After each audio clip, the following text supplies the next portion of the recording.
بسم الله الرحمن الرحيم. الحمد لله رب العالمين، والصلاة والسلام على أشرف الأنبياء والمرسلين وعلى آله وأصحابه المجاهدين الطاهرين. أما بعد. Saudara-saudara kaum muslimin rahimakumullah. Pada dasarnya agama adalah aturan. Orang yang beragama adalah orang yang hidup memakai aturan. Berbeda dengan undang-undang hukum pada umumnya, maka aturan agama ini tidak hanya berisi perintah dan larangan. Ia di samping berisi perintah juga berisi anjuran, pembolehan, pencelaan, dan larangan. Dalam bahasa yang lebih dikenal, perintah adalah sesuatu yang apabila dilaksanakan beroleh pahala, sedang apabila ditinggalkan mendapat sanksi dosa. Amalan semacam ini dinamakan amalan yang wajib. Sedangkan anjuran, sesuatu yang apabila kita kerjakan beroleh pahala, apabila kita tinggalkan tidak beroleh dosa. Amalan semacam ini dikenal dengan amalan sunnah. Pembolehan adalah sesuatu yang boleh saja, artinya boleh dikerjakan, boleh pula ditinggalkan, dan amalan semacam ini kita sebut dengan amalan mubah. Pencelaan adalah sesuatu yang berpahala jika ditinggalkan, tapi tidak berdosa manakala dikerjakan, dan ini dinamakan perbuatan yang makruh. Sedangkan larangan, sesuatu yang apabila dikerjakan beroleh dosa, apabila ditinggalkan beroleh pahala. Dan amalan semacam ini lazimnya dinamakan amalan atau perbuatan yang haram. Kalau agama merupakan aturan, maka konsekuensinya tentu ia berisi perintah dan larangan. Apabila perintah dilaksanakan, maka Allah Subhanahu wa ta'ala memberikan balasan berupa pahala. Sedangkan apabila larangan yang dikerjakan, Allah pun akan memberikan ganjaran yang bernama dosa. Baik pahala maupun dosa adalah sesuatu yang abstrak, sesuatu yang tidak nampak, tidak kelihatan oleh pandangan mata yang zahir. Itu sebabnya barangkali di zaman materialistis seperti sekarang ini, orang kurang tergerak mengejar pahala dan malah kadang-kadang terangsang untuk berbuat dosa, karena pahala dan dosa sesuatu yang tidak kelihatan oleh pandangan mata yang zahir ini. Namun sungguh pun demikian, pahala dan dosa bisa mendatangkan kebahagiaan atau kegelisahan batin.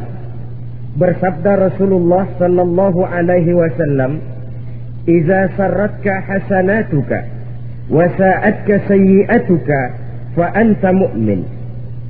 Apabila perbuatanmu yang baik menyebabkan engkau bahagia, apabila perbuatanmu yang baik menyebabkan engkau gembira, dan perbuatanmu yang jahat menyebabkan engkau jadi susah, itulah tanda bahwa di hatimu masih ada iman. Artinya, belum tentu orang yang berbuat baik merasa bahagia dengan kebaikan yang dikerjakannya. Dan tidak selamanya orang yang berbuat jahat sanggup menyesali perbuatan jahatnya. Oleh karenanya, apabila iman masih ada, apabila hati masih hidup, perbuatan yang baik menyebabkan orang gembira, perbuatan yang jahat menyebabkan orang susah dan gelisah hatinya. Ini mengandung pelajaran. Sekali kita berbuat baik, jangan sekali-kali menyesali kebaikan itu. Sebaliknya, satu kali kita melakukan kesalahan, hendaknya selalu menyesalinya. Kadang-kadang dalam kehidupan, karena orang tempat kita berbuat baik itu rupanya membalas air susu dengan air tuba, kita lalu menyesali kebaikan. Lahirlah kata-kata, "Nyesal saya nolong dia." Ibarat pepatah katanya, nolong anjing kejepit. Waktu kejepit setengah mati kita tolongin, begitu selesai dia dari kejepitnya malah kita digigitnya. Saudara hadirin yang saya muliakan, dalam kehidupan sehari-hari barangkali ini kena filsafat yang disebut dorong mobil mogok. Ketika mobil mogok setengah mati kita dorong, begitu mesin hidup ditinggalkannya kita di belakang. Sesungguhnya perbuatan kita yang baik tidak harus disesali, Karena disesali atau tidak, toh perbuatan itu sudah kita lakukan. Dan penyesalan atas segala kebaikan hanya akan mengurangi nilai pahala kebaikan itu sendiri. Berbahagialah apabila berbuat baik, walaupun orang yang kita melakukan kebaikan membalasnya dengan kejahatan. Menyesalah apabila berbuat kesalahan, apabila melakukan dosa, karena itu pertanda nilai iman yang masih hidup dalam jiwa kita. Saudara-saudara kaum muslimin yang berbahagia, jadi sungguh pun pahala dan dosa sesuatu yang abstrak, efeknya jelas dia mendatangkan kebahagiaan atau membawa kepada kegelisahan batin di dalam kehidupan manusia. Orang di zaman materialis kurang terangsang berbuat pahala dan terdorong melakukan dosa. Kenapa? Karena pahala tidak kelihatan, dosa tidak nampak. Kalau pahala kelihatan, barangkali nggak kuat kita mikul pahala. Kalau dosa benjol, umpama tiap bikin dosa palanya benjol, barangkali sudah nggak karu-karuan kepala kita. Baik pahala, baik dosa, sesuatu yang tidak nampak oleh pandangan mata zahir, tapi yang punya efek dalam kehidupan ini. Orang yang banyak pahalanya dengan orang yang banyak dosanya, kalau dia berjalan barangkali sulit kita membedakan. Tapi efeknya dalam kehidupan ini jelas adanya. Sesuatu yang bernama pahala kita perlukan, karena hidup tidak berhenti hingga di sini. Sesuatu yang bernama dosa harus kita hindarkan, karena ada kelanjutan sesudah hidup yang sekarang ini, kehidupan dari satu pertanggungan jawab. Itu sebabnya Imam Ghazali dalam bahasa yang indah sekali berpesan, jadidis safinah fa innal bahra amir wa khuziz zad fa inna safara ba'id. Perbarui selalu kapalmu, rawat, jaga baik-baik, dandani kapalmu, fa innal bahra amir, karena sesungguhnya lautan ini sangat dalam. Satu bahasa yang indah dari tamsil terhadap kehidupan. Perbaiki kapalmu karena lautan ini sangat dalam. Artinya jaga baik-baik hatimu, pelihara iman dan keyakinanmu, karena hidup ini bagaikan gelombang lautan. Tempo-tempo air tenang, tempo-tempo ombak menggila dan menggunung. Jaga iman baik-baik karena hidup penuh dengan cobaan dan ujian. Itu maksudnya. Wa khuzizat fa inna safara ba'id, dan bawa bekal yang banyak karena perjalanan hidup ini sangat panjang. Perjalanan ini sangat jauh. Kita kalau pergi keluar kota tentu saja membawa bekal. Makin jauh kota yang akan kita tuju, makin banyak bekal yang harus kita bawa. Alangkah sengsaranya manusia apabila dia akan pergi ke satu kota yang jauh, modalnya cuma nekat. Bagaimana nanti di sana sajalah. Tidak membawa bekal sebagaimana yang sewajarnya. Hal yang semacam ini senangnya sih belum tentu, keblangsak dan susahnya sudah kebayang. Itu dalam kehidupan di dunia ini. Bagaimana kalau sudah bicara tentang kehidupan yang akan datang? Karena sesungguhnya hidup ini merupakan satu perjalanan yang sangat panjang. Sejak kita tinggal di alam arwah, pada saat jasad belum lagi diciptakan Allah, ruh sudah diciptakannya lebih dahulu. Sampai kemudian kita pindah ke alam rahim, alam kandungan ibu, untuk kemudian berpindah kepada kehidupan dunia. Dari dunia ini kita pindah ke alam barzakh. Di sana tinggal kita 100 tahun mungkin, 100.000 tahun mungkin, 1 juta tahun mungkin, menunggu saat datangnya kiamat. Lalu dari alam barzakh pindah kita ke alam akhirat. Satu perjalanan yang sangat panjang. Alangkah malangnya, alangkah sengsaranya jika tahu kita begitu panjangnya perjalanan hidup ini, tidak ada bekal yang kita bawa. Artinya kesengsaraan, kesulitan yang bertali-tali sudah jelas akan menimpa kita. Kalau pergi kita keluar kota membawa bekal uang, membawa bekal makanan, apa bekal yang mesti kita bawa? Apabila kita kembali ke alam barzakh, kembali ke alam kubur, berkumpul di padang mahsyar di akhirat nanti, nasi yang mau kita bawa, uang yang mau kita bawa, Tentu tidak lagi, karena kehidupan materialis selesai di atas liang lahat. Bila masuk kita ke liang lahat, disitulah pahala dan dosa memegang peranan yang sangat penting. Maka pada pertemuan malam ini kita akan bicara tentang pahala dan dosa itu. Saudara-saudara kaum muslimin rahimakumullah, yang dinamakan pahala, kata Imam Ali Al-Jurjani dalam kitab At-Ta'rifatnya, ma yastahiqqu bihi ar-rahmatu wal maghfiratu minallahi ta'ala, sesuatu yang pelaksananya berhak untuk mendapat rahmah dan ampunan dari Allah. Dengan kata lain, nilai pahala adalah akibat dari perbuatan-perbuatan di dalam melaksanakan perintah dan anjuran yang ada di dalam kehidupan agama. Apabila perintah dan anjuran kita laksanakan, nilai pahala itu lalu datang. Nah, nilai pahala dalam Islam menurut konsepsi Quran, Allah menjelaskan, man jaa bil hasanati falahu asyru amsalihha. Barang siapa yang datang membawa satu kebajikan, barang siapa yang melaksanakan satu kebaikan, maka dia akan mendapat balasan 10 kali dari kebaikan yang dikerjakannya. 10 kali ini pun masih dilipat gandakan dengan 7 ini pun masih dikalikan 100, dan itu pun masih ditambah dengan pernyataan wallahu yudha'ifu liman yasha. Allah masih akan melipat gandakan perbuatan baik seseorang yang dikehendakinya. Itulah nikmatnya dalam Islam. Tetapi sebaliknya, wa man jaa bisayyi'ati fala yujza illa mislaha. Barang siapa yang melakukan satu kejahatan, dia tidak akan mendapat balasan kecuali sesuai dengan kejahatan yang dikerjakannya. Alangkah rahman dan rahimnya Allah. Orang yang berbuat baik dibalas 10, dikali 7, dikali 100, masih dilipat gandakan pula. Tapi orang yang berbuat jahat tidak akan mendapat balasan kecuali sesuai dengan kejahatan yang dikerjakannya. Ini kan beda dengan sifat kita manusia. Kita ini kadang-kadang kalau dijitak membalasnya mukul. Tapi kalau orang berbuat baik kepada kita, kita enggan untuk berbuat baik kepada orang tadi. Allah tidak mengajarkan begitu. Satu kebaikan berbalas 10. Satu kejahatan berbalas dengan satu kejahatan. Maha Rahman dan Rahim Allah.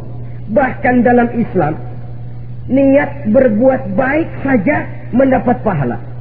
Sedangkan niat berbuat jahat belum ditulis merupakan satu dosa sampai kejahatan itu dikerjakan oleh orang yang niat tadi. Umpamanya, saudara niat, nanti malam giliran pengajian saya mau hadir di majelis taklim. Pas datang waktu malam, hujan turun sangat lebat. Saudara berhalangan datang ke majelis taklim. Saudara sudah mendapat pahala niat. Tapi saudara niat, nanti malam kalau turun hujan, saya mau bongkar rumahnya si fulan, saya mau curi seluruh harta bendanya. Ternyata malam saudara tidak mengerjakan perbuatan itu belum ditulis dosa sampai perbuatan itu benar-benar dikerjakan. Tapi lalu jangan macam-macam. Kalau begitu niat aja yang baik, biar nggak usah dikerjain.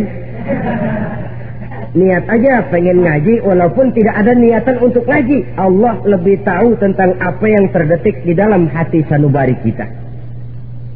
Itulah sebabnya sangat dianjurkan orang untuk melakukan segala macam kebajikan, dan dianjurkan orang menjauhkan segala macam bentuk kejahatan, karena dia akan berefek melahirkan dosa dan pahala.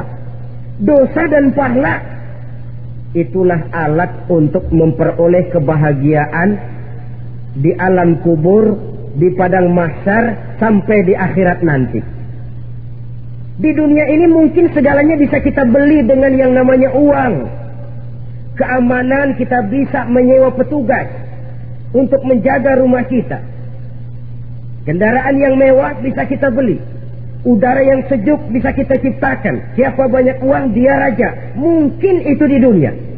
Tapi bisa apa uang kalau kita sudah masuk ke alam kubur? Bisakah munkar nakir kita sogok? Udah karkir, jangan nanya nih, cepet. Bisakah malaikat azab menyingkir dengan uang semir? Ternyata tidak. Untuk memperoleh kebahagiaan di sana, nilai pahala. Kesengsaraan akan kita dapat kalau kita banyak menumpuk dosa. Oleh karena itu jangan beranggapan, pahala nggak kelihatan, dosa juga nggak kelihatan, biarin saja. Yang tidak kelihatan ini pada waktunya akan memegang peranan yang sangat penting. Tapi tidak cuma untuk menghadapi hidup di situ, kita lalu harus berbuat baik dan meninggalkan yang jahat. Terutama juga di dunia ini. Toh pepatah bilang gajah mati meninggalkan gading, harimau mati meninggalkan belang. Apa yang akan kita tinggalkan setelah kita mati? Kita ingin jasad kita boleh hancur terkubur tanah, tapi nama kita ingin hidup terus, dikenang orang 100, 1000, bahkan 1.000.000 tahun yang akan datang. Ditulis orang dengan tinta emas dalam sejarah, tercatat kita sebagai orang baik-baik. Saudara-saudara kaum muslimin rahimakumullah. Lalu perbuatan apa yang bisa mendatangkan pahala itu? Saudara-saudara, semua perbuatan yang diperintah dan dianjurkan oleh Allah, yang dikerjakan dengan ikhlas hanya untuk mencapai ridho Allah, mendatangkan pahala. Kadang-kadang menurut pendapat kita remeh, tapi nilainya di sisi Allah besar. Itu pahala. Menghitung pahala itu hak prerogatif Allah. Perbuatan yang ringan Allah mau berikan ganjaran yang besar, itu urusan Allah. Misalnya, kata Nabi, la tahkiranna minal ma'rufi syai'an. Jangan kamu menganggap remeh perbuatan baik walaupun kecil. Jangan merasa sulit melakukan perbuatan yang mengandung pahala. Bertemu dengan teman, muka kita cerah, berpahala. Menyingkirkan duri di jalanan, berpahala. Menolong orang yang sesat, memberitahu orang yang bertanya, berpahala. Tidak sulit kalau kita mau. Yang diperintah dan dianjurkan oleh agama, itu perbuatan yang mengandung nilai-nilai pahala. Masalahnya cuma tinggal mau atau tidak, dan dikerjakan dengan ikhlas. Bertemu teman, mukanya cerah, pahala. Menyingkirkan duri di jalanan, pahala. Sedekah, pahala. Tidak berupa perbuatan, bisa berupa ucapan. Misalnya bersolawat, pahala. Bertasbih dan bertahmid, pahala. Kata Nabi, kalimatani khafifatani 'alal lisan, thaqilatani fil mizan. Ada dua kalimat yang enteng di lidah tapi berat di timbangan akhirat nanti. Apa itu? Subhanallah walhamdulillah. Itu kan amalan yang ringan, perbuatan yang mudah saja, tapi nilainya demikian besar dalam pandangan Allah. Jadi pendeknya, perbuatan yang bernilai pahala adalah perintah dan anjuran agama yang dilaksanakan dengan ikhlas semata-mata untuk mencapai ridho Allah, itu mengandung pahala. Niat dasarnya itu harus karena Allah, landasannya harus karena ikhlas. Bukan cuma sekedar basa-basi, tidak karena ingin dipuji orang, tidak karena mengharap tanda jasa, tapi ikhlas semata-mata. Dari perbuatan yang paling kecil dan mudah sekali sampai kepada amalan-amalan yang besar dan memerlukan biaya yang besar. Seperti melaksanakan ibadah haji, seperti jihad fi sabilillah, membangun masjid, membangun pondok-pondok pesantren, membangun pusat-pusat kesehatan, membangun jalan-jalan umum, termasuk menjaga keamanan. Jangan dikira loh, si Skamling umpamanya, menjaga keamanan kampung tidak berpahala. Kalau diniatkan ibadah, menjaga ketenangan warga supaya mereka tekun ibadah, ikhlas karena Allah, itu juga bernilai ibadah. Keluar kita dari rumah, pergi pagi, pulang sore, peras keringat, banting tulang cari nafkah buat menghidupi anak istri kita. Kalau diniatkan ibadah, melaksanakan kewajiban sebagai kepala rumah tangga, membantu orang tua sebagai anak, itu juga perbuatan-perbuatan yang mengandung pahala. Yang terbaik sesuai dengan bidang kehidupan kita. Ada orang yang dinamakan abid, ahli ibadah, pahala yang paling baik bagi dia banyak-banyak tahajud, sembahyang malam, wirid, zikir, tasbih. Ada yang dinamakan orang alim, pahala yang paling baik buat orang macam ini mengajar, menyebarkan ilmu, mendakwahkan Islam. Ada yang disebut wali, pejabat pemerintah, petugas.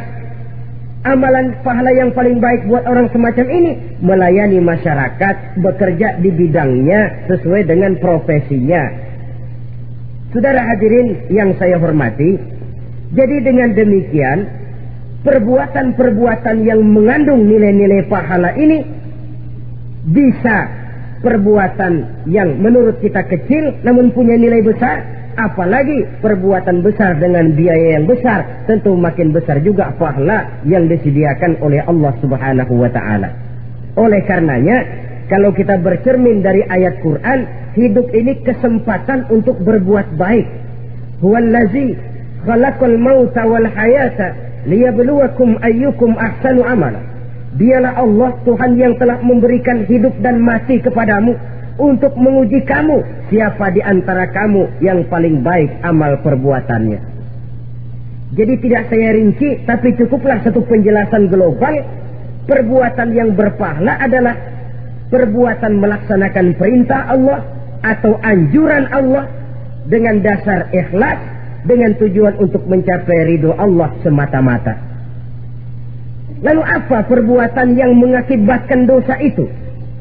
Saudara-saudara, dosa lahir akibat melakukan larangan Allah atau mengerjakan yang dicelaknya. Nah, para ulama ada yang membagi dosa itu menjadi dua bagian. Ada dosa-dosa kecil, ada dosa-dosa besar. Tetapi sebenarnya ditinjau dari segi hakikatnya, kalau sudah melakukan satu kesalahan yang mengakibatkan dosa, jangan dilihat besar dan kecilnya, tapi kepada siapa dosa itu kita kerjakan. Sebab kalau dosa kita anggap satu yang kecil, orang akan terangsang untuk mengerjakan yang kecil-kecil saja. Sehingga dengan demikian, yang kecil pun akan menjadi besar kalau ditumpuk-tumpuk. Sedangkan yang besar bisa saja menjadi kecil kalau selalu diiringi dengan permohonan ampun kepada Allah. Itu sebabnya para ulama sufi, orang-orang tasawuf mengatakan la saghair ma'al istimrar wa la kabair ma'al istighfar. Tidak ada dosa yang kecil kalau dikerjakan terus-menerus, dan tidak ada dosa yang besar kalau digempur tiap saat dengan perbuatan istighfar atau memohon ampun kepada Allah Subhanahu wa ta'ala. Cuma saja pada umumnya, karena dosa-dosa kecil itu lebih mudah taubatnya, dan ada janji Nabi, barang siapa yang meninggalkan dosa-dosa besar akan diampuni dosa-dosanya yang kecil-kecil. Oleh karena itu, pada kesempatan ini kita akan juga bicarakan apa saja yang termasuk klasifikasi dosa-dosa besar, dengan harapan kita bisa menjaga diri, menyelamatkan diri, jangan sampai terjatuh ke dalam dosa-dosa yang besar tadi. Tetapi bukan berarti kita harus terangsang melakukan dosa-dosa yang kecil. Biarin kecil ini tobatnya gampang. Dosa kelas teri. Dosa itu kan tidak kelihatan. Lalu terangsang melakukan perbuatan dosa-dosa walaupun kecil, kalau berlarut terus-menerus dia akan tumbuh menjadi dosa yang besar. Oleh karenanya jangan sampai mengundang pengertian kalau kita membicarakan dosa-dosa yang besar lalu terangsang melakukan dosa-dosa yang kecil, karena bagaimanapun juga dosa kecil dan dosa besar sama dalam arti kepada Allah kita melakukan kesalahan. Dan dosa yang kecil pun kalau bertumpuk, dia akan menjadi banyak. Saudara-saudara kaum muslimin rahimakumullah, ada beberapa jenis dosa-dosa besar. Jenis yang pertama, asyirku billah, syirik atau menyekutukan Allah. Dari sekian deretan dosa-dosa besar, Syirik ini merupakan bapak moyangnya dosa. Dedengkotnya dosa itu syirik, menyekutukan Allah. Bahkan dosa yang lain Allah masih mau mengampuni. Tapi kalau sudah syirik, menyekutukan Allah, itu sudah satu dosa yang tidak berampun sama sekali. Oleh karena itu tepat pesan Imam Ghazali tadi. Jadi di safinah fa innal bahra amin. Jaga iman, pelihara akidah, dandani kapal. Karena hidup ini gelombang lautan sangat dalam, hidup banyak cobaan. Di dalam hidup di zaman sekarang ini, saudara bisa perhatikan, di mana tensi ekonomi tinggi, lapangan kerja sulit, persaingan hidup makin tajam, sifat egois dan individualis tumbuh di mana-mana, rasa solidaritas sosial menurun, sifat gotong royong musnah, orang mudah potong kompas, potong jalan, ingin cepat kaya, ingin cepat naik pangkat, ingin dapat kedudukan. Kadang-kadang akidah pun terjual, akidah pun musnah, jatuh ke jurang syirik pun tidak jadi soal. Itu yang kita khawatirkan. Kalau dosa-dosa yang lain Allah masih mau mengampuni, tapi kalau sudah jatuh kepada syirik, Allah sama sekali tidak akan memberikan ampun. Dalam kaitan dengan ini barangkali tepat sinyalemen Imam Ali itu. Andai kata kemiskinan merupakan satu kepribadian, saya akan membunuhnya lebih dahulu. Artinya memang kemiskinan ini sering mendorong orang kepada jurang kemusyrikan. Tidak tahan menghadapi godaan perut akibat tensi ekonomi yang tinggi, lapangan kerja yang sulit. Iman pun jadilah ditukar dengan 3 liter beras. Akidah pun jadilah dibarter dengan 3 bungkus supermi, dengan pakaian bekas, dengan obat-obatan.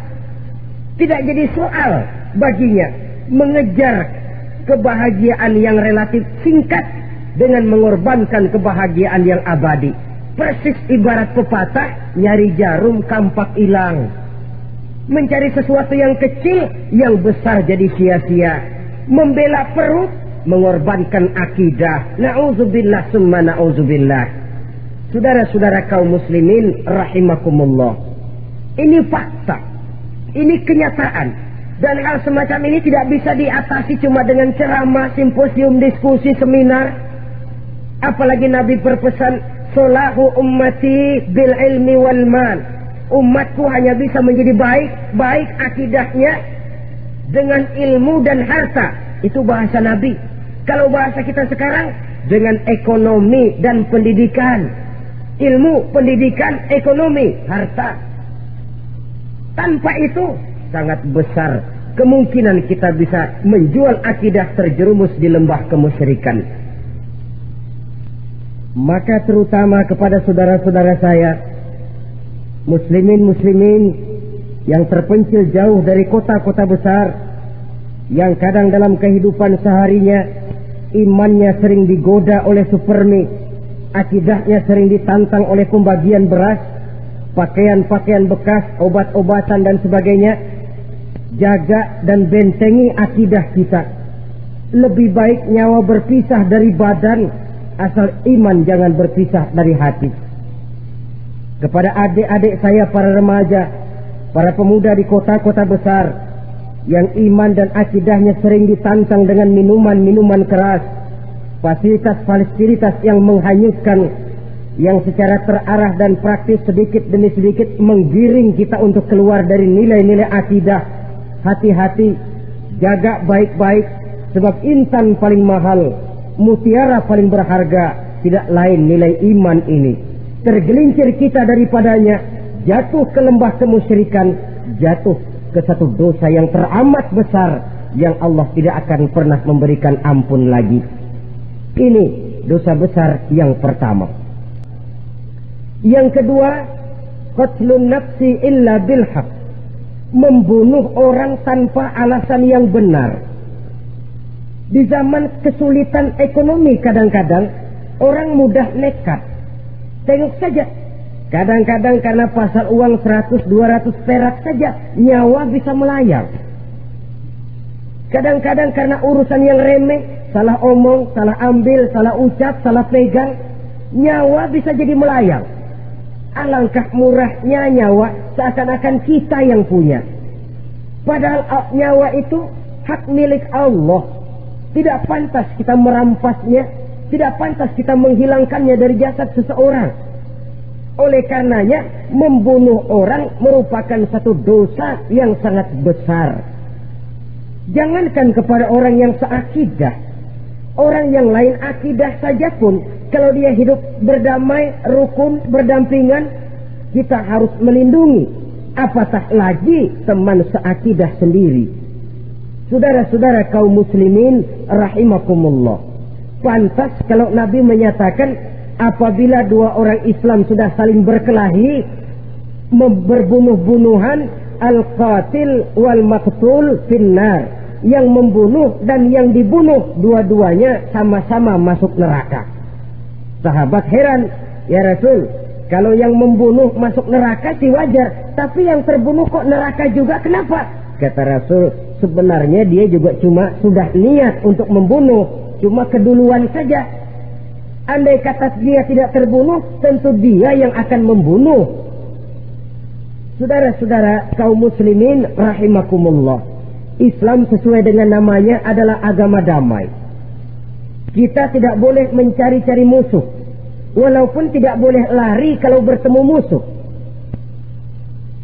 Oleh karenanya, pantang seorang muslim menimbulkan benih keonaran menjadi biang kerok buat lingkungannya.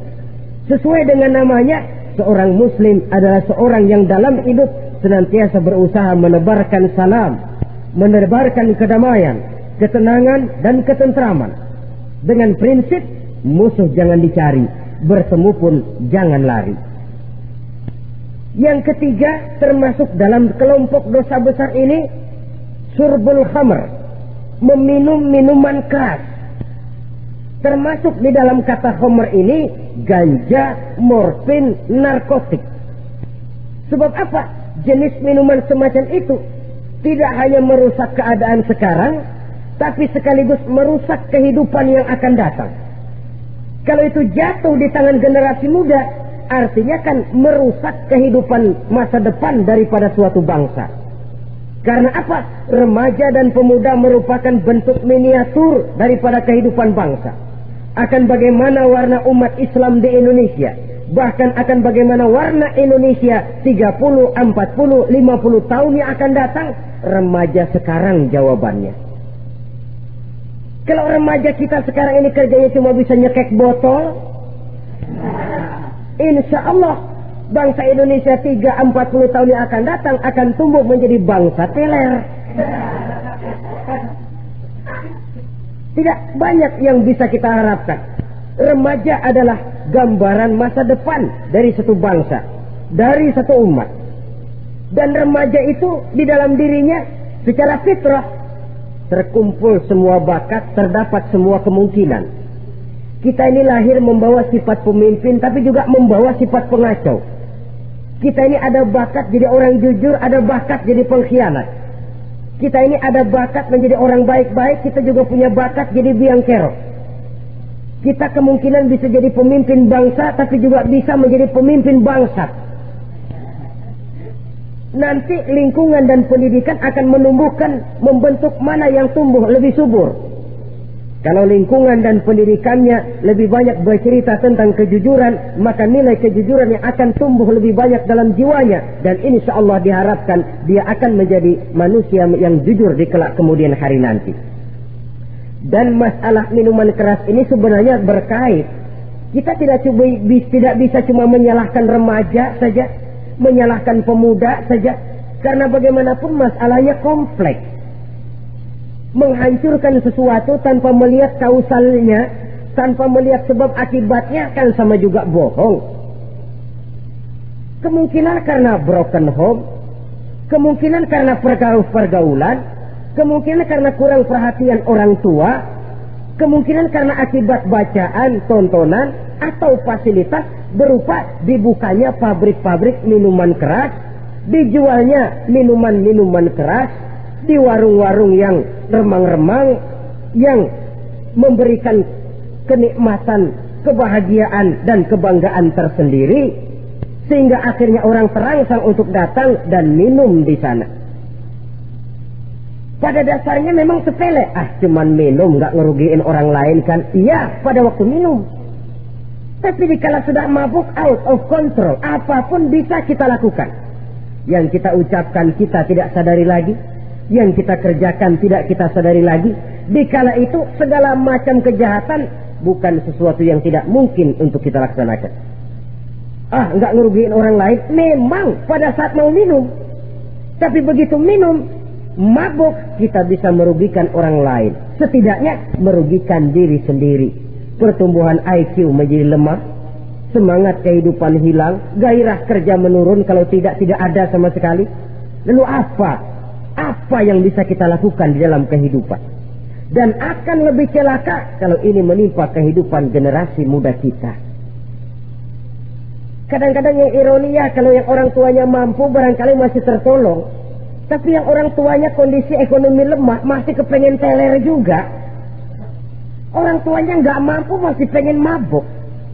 Dari ganja, morfin nggak dapat, akhirnya kaleng cat diisepin. Yang penting kan bisa teler, mendatangkan satu kebahagiaan tersendiri. Itu sebabnya memang satu kejahatan menurut teori polisi ya hanya bisa terjadi karena faktor N dan K, niat dan kesempatan. Niat ada, kesempatan ada, jadi orang jahat. Kurang salah satunya, biasanya kejahatan terbendung. Niat ada, kesempatan tidak ada, sulit berbuat jahat.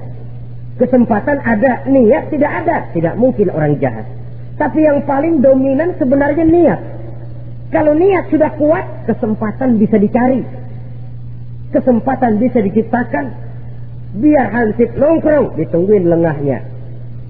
Iya, biarin jam 11 sampai jam 2, matanya melotot, jam 3 dia mulai ngulet, ngempet. Nah, di saat itu saya masuk ke rumahnya. Kalau niat kuat, kesempatan bisa diciptakan. Dan kalau sudah niat, ini masalah hati. Kalau sudah masalah hati, menyangkut soal moral. Moral artinya sudah masuk kepada kehidupan agama. Saudara-saudara kaum muslimin rahimakumullah. Yang keempat yang termasuk jenis dosa besar, az-zina, perbuatan zina. Di zaman pergaulan bebas dengan prinsip free sex ini, tengok sudah berapa banyak gadis-gadis bergelimpangan jadi korban. Berapa banyak bayi-bayi yang lahir ke dunia tanpa tahu kemana dia mesti memanggil bapak. Apakah deretan jumlah korban ini masih harus bertambah lagi? Paling tidak, biarlah yang sudah jadi korban, tapi jangan bertambah lagi hendaknya. Masing-masing kita berupaya menahan diri. Termasuk dalam kategori zina ini, yang merupakan cabang-cabangnya, liwat, homoseks, lesbian, masturbasi. Bahkan masturbasi itu termasuk jenis zina tangan. Dan itu juga merupakan satu dosa. Di samping dosa juga merusak diri. Karena bagaimanapun juga dia akan mengurangi kemampuan daya pikir seseorang. Maka agama memberikan jalan keluar. Pesan Nabi, ya ma'syara syabab, man istata'a minkumul ba'at falyatazawwaj. Hai para pemuda, kata Nabi, barang siapa di antara kamu yang sudah bisa ba'at, yang sudah mampu ba'at. Ba'at itu artinya memberikan nafkah, baik nafkah zahir maupun nafkah batin. Falyatazawwaj, maka hendaklah dia kawin. Jadi yang maksud ba'at ini ya nafkah zahir, ya nafkah batin. Kita kadang-kadang cuma bisa ngasih nafkah batin saja sudah merasa pokoknya kan saya sanggup untuk kawin, lalu kawin tanpa dengan kehilangan pertimbangan. Saudara-saudara, wa illam yastati, adapun kalau dia belum mampu, fa alaihi bisyam, hendaknya dia banyak puasa. Fa innahu lahu wija, karena puasa itu akan merupakan benteng jangan sampai orang memperturutkan hawa nafsunya. Andai kata puasa belum hobi, banyaklah olahraga para pemuda, para remaja. Karena dengan olahraga, pemikiran untuk memperturutkan hawa nafsu agak sedikit terkendali dan energi tersalurkan dalam bentuk yang positif. Pendeknya kreatif, banyak kegiatan. Ini pesan Imam Syafi'i tepat itu. Kata beliau, inni ra'aitu wuqufal ma'i yufsiduh insala toba wa illam yajri lam yasif. Aku melihat air kalau diam rusak, tapi kalau dia mengalir jernih. Air kalau ngendap, nggak ngalir, nyamuk nyarang di situ, bisa jadi sumber penyakit. Manusia hidup begitu. Kalau nggak punya kegiatan, nggak kreatif, kerjanya cuma delohom, ayam-ayam, akhirnya jadi ngerusak. Ngomongin orang, ya ngapa, anu. Kebangetan nggak ngapa-ngapain, orang aja dipontenin. Orang diomongin, lahirlah namimah, lahirlah ribah. Saudara-saudara, air itu kalau ngendap ada aja yang nyarang. Tapi kalau dia ngalir, orang ada kesibukan, insya Allah dia tidak akan jatuh kepada sesuatu yang bisa mengundang dosa. Isilah waktu dengan hal-hal yang bermanfaat, karena hidup ini singkat dan tidak berjalan mundur ke belakang, mundur hancur, berhenti diinjak orang.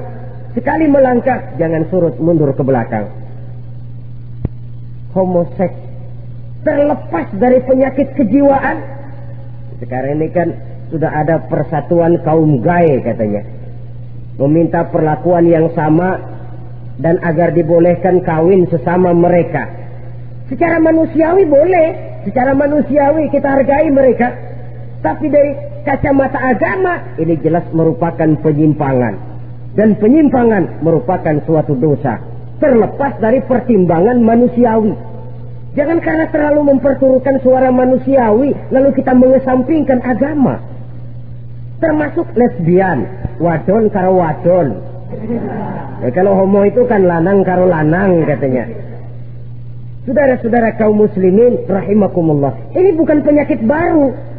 Liwat, homoseks sudah dikenal dari zamannya Nabi Lut. Laki dengan laki. Lesbian dari zaman istrinya Nabi Lut. Terlepas dari penyakit kejiwaan, dari segi agama ini merupakan penyimpangan dan merupakan dosa yang besar. Yang kelima, yang termasuk jajaran dosa kelas kakap, qadzful mu'minina wal mu'minat, menuduh orang mukmin yang baik-baik, laki atau perempuan, melakukan perbuatan zina sehingga hancur namanya di masyarakat. Ini merupakan satu perbuatan dosa yang sangat besar dan sangat dimurkai oleh Allah. Saudara-saudara kaum muslimin rahimakumullah, oleh sebab itu tentang masalah ini, kalau memang tidak ada saksi, jangan sembarang kita enteng lidah menuduh orang lain berbuat zina, menuduh orang lain berbuat serong. Dosanya kelewat besar di dalam kehidupan. Karena apa? Mencari harga diri itu berat, memelihara kehormatan diri jauh lebih berat. Satu kali orang dihancurkan namanya di masyarakat, dia akan terisolir jadinya. Oleh karenanya berlindung kita kepada Allah, jangan sampailah dihinggapi oleh sifat ini.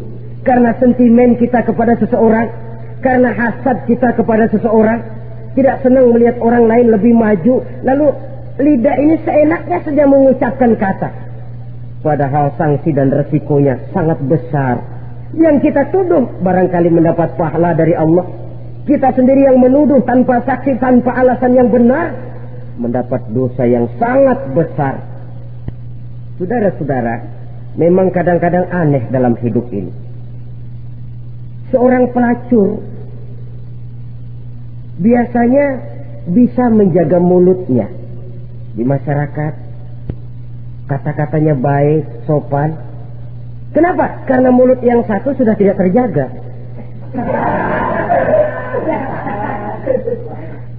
Kita kadang-kadang kehormatan bisa kita jaga, tapi mulut tidak terkontrol. Ngomong seenaknya dewe, bikin orang mangkel, kesal, fitnah sana, fitnah sini, menghancurkan nama baik orang, ngomongin yang macam-macam. Bagai-bagai macamlah caranya.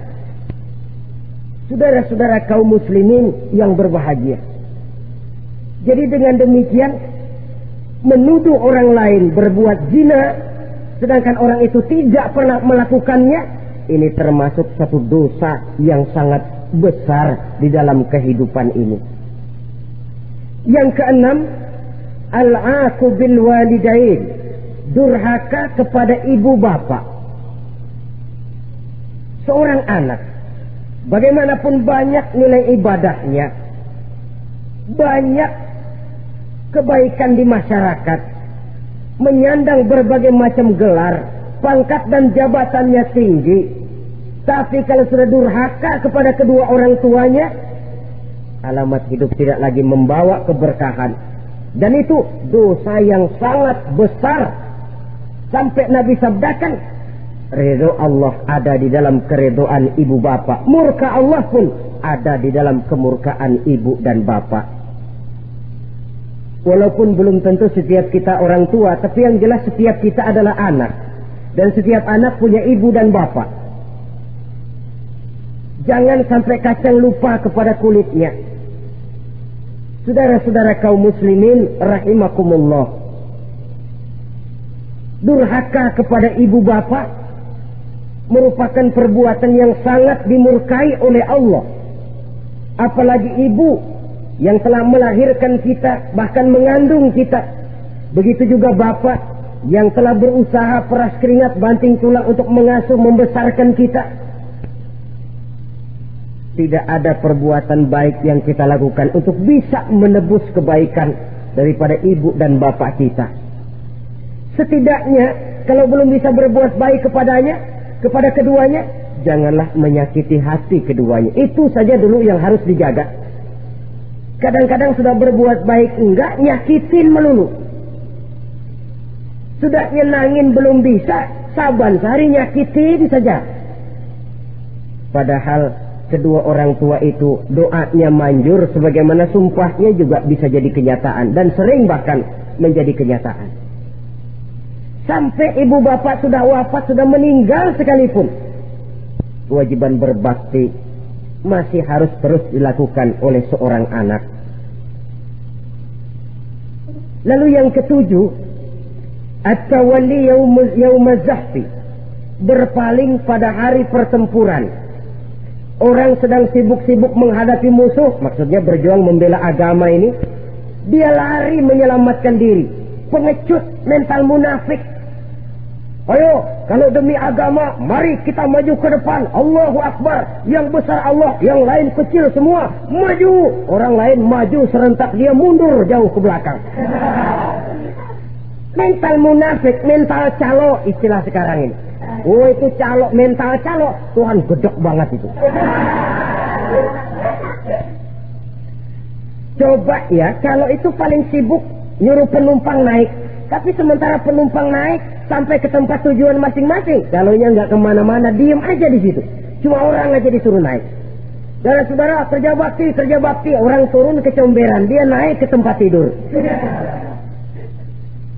Mundur di hari pertempuran, menyebabkan orang lain gugur, dia sendiri menyelamatkan diri. Mental pengecut, mental munafik, itu merupakan dosa yang sangat besar.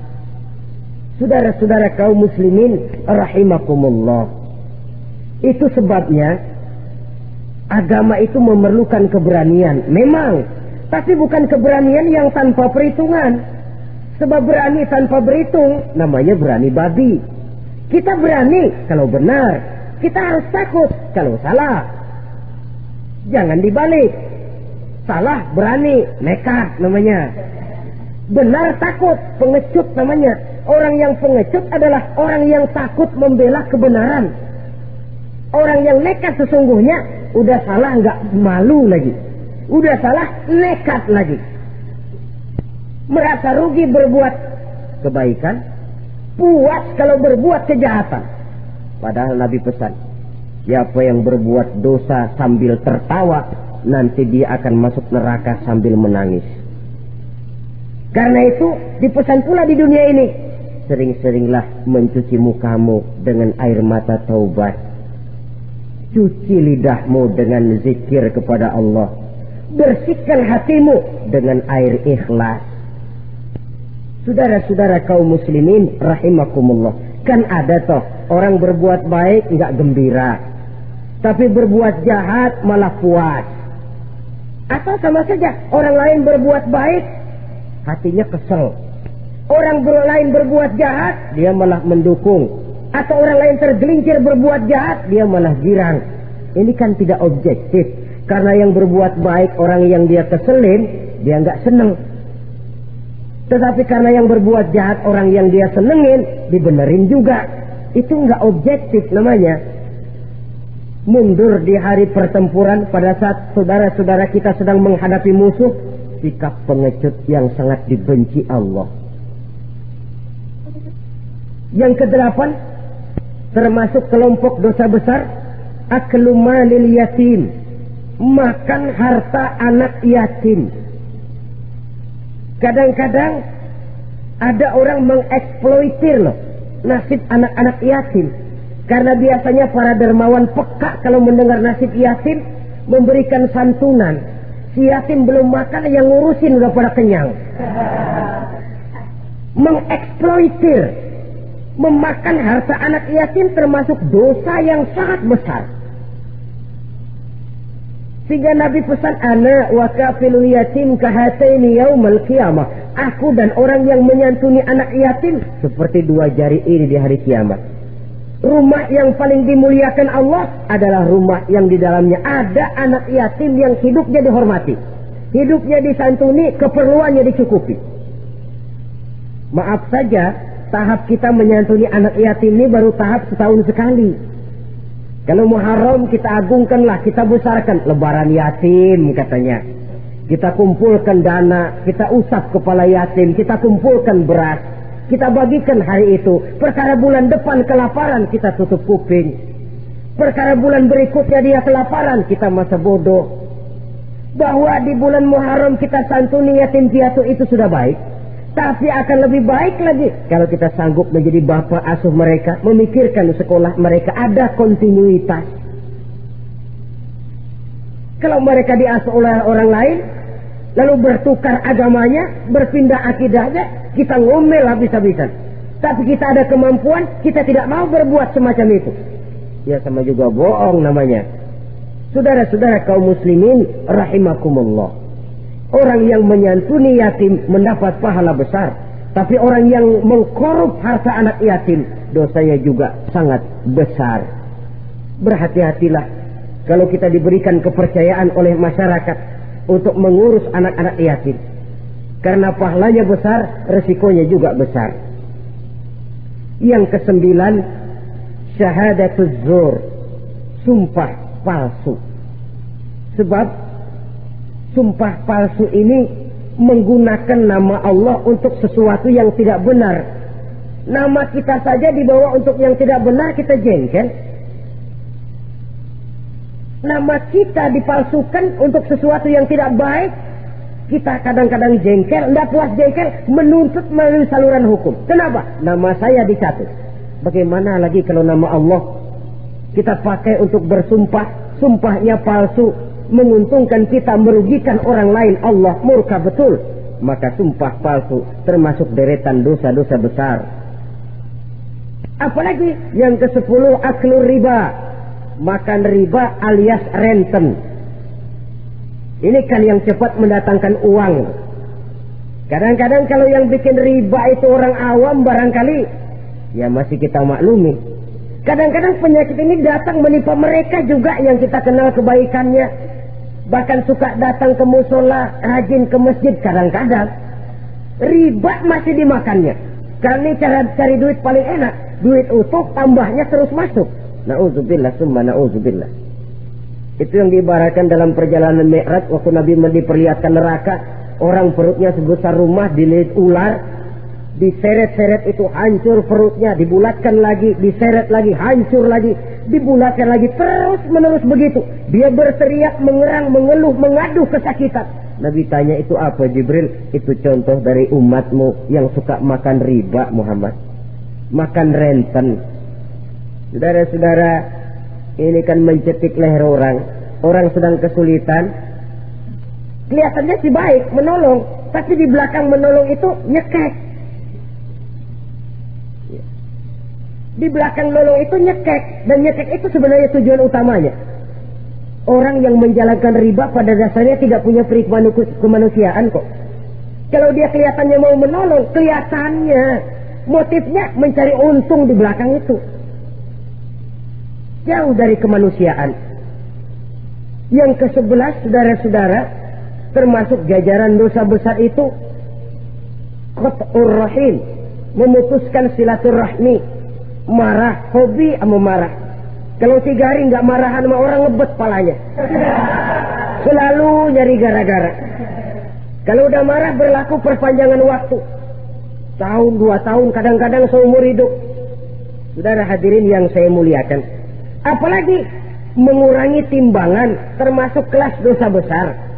Makan suap termasuk dosa besar. Semir menyemir dosa besar. Apalagi bunuh diri. Nah, bunuh diri dosa besar. Kadang-kadang karena sulit nekat. Daripada hidup susah mendingan mati sekalian. Apa dikira kalau mati urusan selesai? Belum. Termasuk memotong anggota badan sendiri. Dosa besar. Kayak belum lama ada kesulitan ekonomi mau lebaran. Alat vitalnya dipotong. Itu berita-berita koran. Itu pun dosa besar. Nah kan badan saya sendiri. Ya badanmu sendiri. Tapi yang ciptakan Allah. Yang berikan Allah. Kenapa mesti dipotong? Karena kesulitan ekonomi. Alat vitalnya sendiri dipotong. Ya namanya alat vital. Kalau sudah nggak ada yang vital kan hampa hidup ini. Tapi lalu kehilangan pertimbangan. Saudara-saudara kaum muslimin, karena itu di hadapan segala macam kesulitan, jangan sampai kita kehilangan pertimbangan lalu terjatuh ke dalam dosa-dosa besar ini. Mudah-mudahan Allah selamatkan kita dari segala macam bentuk dosa besar, sehingga diampuni segala dosa yang kecil dan digerakkannya kita untuk hidup melakukan kebaikan yang membawa pahala yang sebesar-besarnya. Ini sajalah pertemuan kita saat ini. Terima kasih atas segala perhatian. Mohon maaf atas segala kekurangan. Wassalamualaikum warahmatullahi wabarakatuh.